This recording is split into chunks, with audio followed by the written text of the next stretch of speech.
Hola a todos, continuamos con el abecedario en español. Vamos a continuar con la letra G.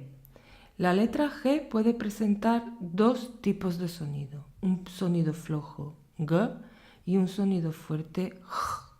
En este caso nos vamos a centrar en el sonido flojo. Este sonido con la letra E y con la letra I necesita incorporar la letra U, pero esta no suena. Solo va a sonar cuando está acompañada de la diéresis. Vamos a ver el sonido G con las vocales. Ga, ge, gi, go, gu. Ga, ge, gi, go, gu. A continuación vamos a ver cómo se articula este sonido. Vamos a ver cómo la parte de atrás de la lengua se eleva y al paso del aire hay una pequeña vibración de las cuerdas.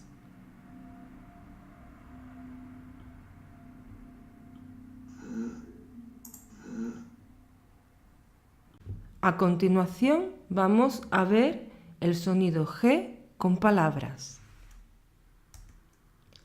Gato, gato. Gusano, gusano. Guitarra, guitarra.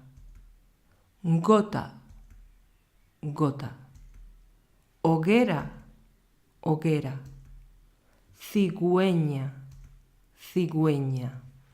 Como vemos, en este caso aparece el sonido U porque arriba de la letra está acompañada por dos puntitos que son la diéresis.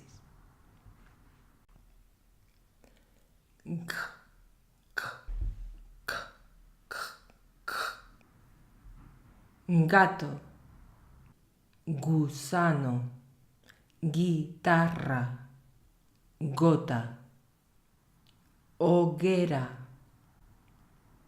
cigüeña, ga, ge, gi, go, gu.